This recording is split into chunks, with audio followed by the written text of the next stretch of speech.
Assalamualaikum warahmatullahi wabarakatuh. Sebelumnya, perkenalkan nama saya Rida Basara, mahasiswi program studi sarjana keperawatan Fakultas Kesehatan Universitas Muhammadiyah Sukabumi.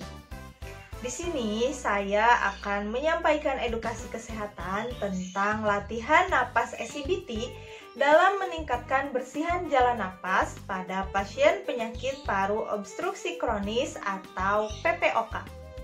Dalam video ini akan memaparkan 3 poin utama, yaitu yang pertama ada definisi SCBT, yang kedua mengenal derajat sesak napas, dan yang ketiga adalah demonstrasi tahapan latihan SCBT.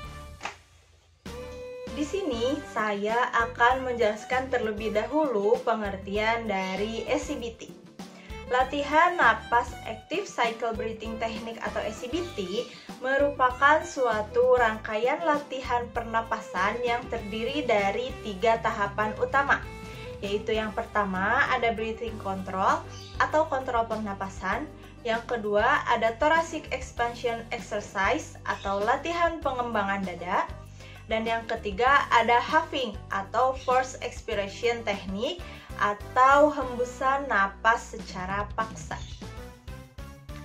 Selanjutnya ada manfaat dari SCBT. Yang pertama yaitu meningkatkan kemampuan mengeluarkan dahak. Kedua, mengurangi terjadinya sesak napas berdasarkan skor MMRC dari derajat 2 ke derajat 3. Yang ketiga, meningkatkan pengembangan dada atau ekspansi dada. Dan yang terakhir adalah menurunkan angka kekambuhan gejala penyakit pernapasan.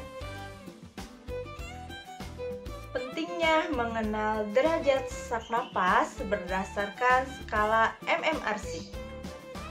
MMRC atau Modified British Medical Research Council merupakan skala sederhana dan ukuran standar yang dapat menunjukkan kondisi sesak napas dan memiliki efek dalam aktivitas kehidupan sehari-hari.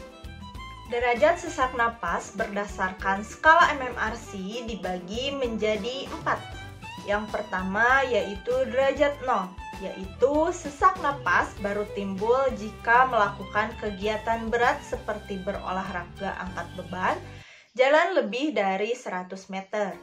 Dan yang kedua ada derajat 1, yaitu sesak napas timbul bila berjalan cepat pada lantai datar atau berjalan di tempat yang sedikit landai.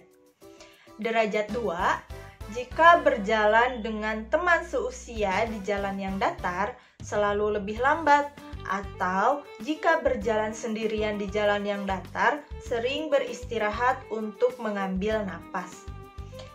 Kemudian derajat ketiga yaitu perlu istirahat untuk menarik napas setiap berjalan 100 meter atau setelah berjalan beberapa menit.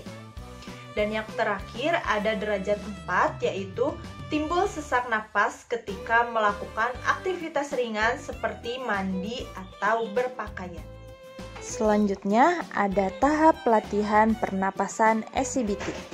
Yang pertama ada kontrol pernapasan. Kontrol pernapasan bertujuan untuk merelaksasikan otot pernapasan, membuat napas menjadi lebih tenang, nyaman, dan meredakan gejala yang biasanya terjadi setelah batuk. Selanjutnya ada pengembangan dada atau ekspansi dada. Latihan pengembangan dada digunakan untuk meningkatkan fungsi paru dan menambah jumlah udara yang dapat dipompakan oleh paru sehingga dapat menjaga kinerja otot-otot bantu pernapasan. Selanjutnya ada hembusan napas secara paksa.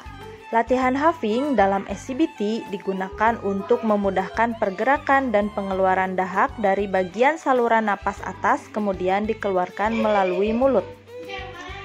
Selanjutnya ada batuk efektif. Latihan batuk efektif diperlukan untuk membersihkan dahak yang menumpuk pada saluran napas agar dapat keluar secara maksimal sehingga jalan napas tetap paten.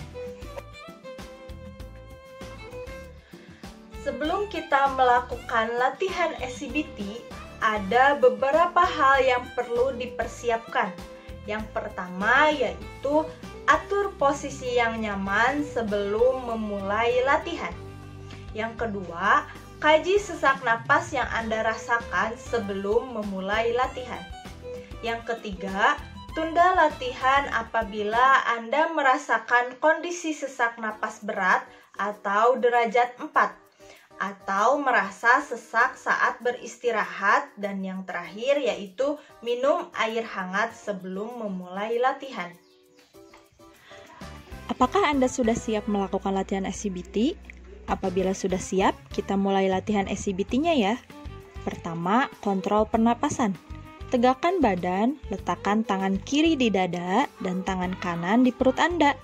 Kemudian, tarik napas perlahan dari hidung dan mengembangkan dada. Pastikan tangan kiri terangkat. Hembuskan napas secara perlahan melalui mulut dan ulangi sebanyak 3 kali. Kemudian, tarik napas dari hidung sembari mengembungkan perut. Pastikan tangan kanan Anda terangkat dan hembuskan napas dari mulut. Ulangi sebanyak 3 kali.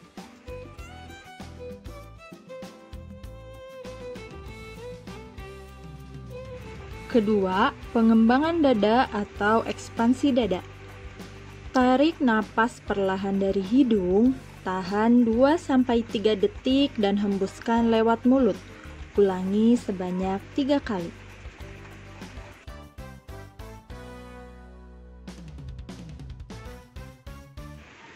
Ketiga, hembuskan napas secara paksa atau huffing. Tarik napas dalam dari hidung, kemudian hembuskan napas dari mulut dengan hentakan. Ulangi sebanyak 3 kali. Terakhir, melakukan batuk efektif. Tarik napas dari hidung, kemudian hembuskan dari mulut dengan dibatukan sebanyak 2 kali.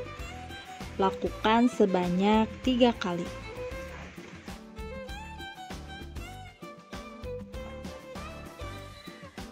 Latihan SCBT telah selesai kita lakukan. Untuk derajat sesak napas akan berkurang bila melakukan latihan minimal 1 bulan. Dan perlu diketahui, pengeluaran dahak akan secara maksimal apabila melakukan latihan SCBT selama 3-7 hari. Dan perlu diingat bahwa latihan SCBT ini dilakukan secara rutin maksimal 2 kali sehari selama 3-7 hari. Terima kasih telah menonton video ini sampai selesai. Salam sehat. Assalamualaikum warahmatullahi wabarakatuh.